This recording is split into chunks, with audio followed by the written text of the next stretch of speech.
मामलों को रोकने के लिए लगाए गए लॉकडाउन का असर हर शोबे पर पड़ा है। इसमें होटल इंडस्ट्री और टूर एंड ट्रैवल सर्विस भी शामिल है, जिसको लॉकडाउन की वजह से काफी नुकसान हुआ है।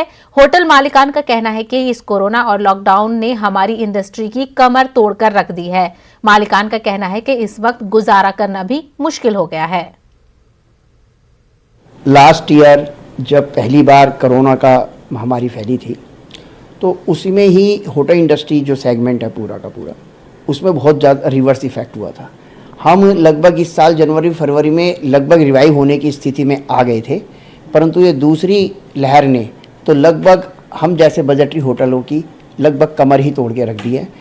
आगे फ्यूचर भी हमें कुछ ज़्यादा ब्राइट नज़र नहीं आ रहा, क्योंकि इसके अंदर समस्याएं इस बार महामारी बड़ा उग्र रूप धारण कर आई है और आसानी से लोगों को कॉन्फिडेंस क्रिएट नहीं होने वाला।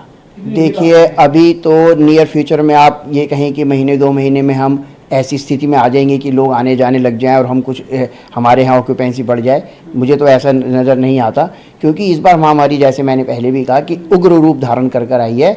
लोगों के अंदर दहशत है, अपने घर से निकलने का साहस ही लोग नहीं कर पा रहे हैं। तो जब वो साहस ही नहीं कर पा रहे तो हमारे होटल में ऑक्यूपेंसी कैसे होगी? जी, पिछले 2 साल से तो टूर एंड ट्रेवल्स के बिज़नेस में काफ़ी फ़र्क पड़ा ही है, क्योंकि पिछले 2 साल से बिजनेस में काफ़ी लॉसेस हो रहे हैं। जो मतलब कि जो काफ़ी बिजनेसेस है वो बंद होने की कगार पे आ गए हैं। जो मेन सीज़न था मई जून का महीना, जिसमें स्कूल कॉलेजेस कोर्ट सब बंद रहते हैं, तो मतलब ये वेकेशन पीरियड होता है, तो इसमें सब अपना इधर उधर कहीं घूमना आना जाना करते ही हैं। छुट्टियों का सीज़न है, फैमिली से लोगों का मिलना, तो मतलब कि हम सबके जो है वो सारे के सारे टूर्स बंद हो गए हैं, तो उसका तो फ़र्क आता ही है आम आदमी के ऊपर।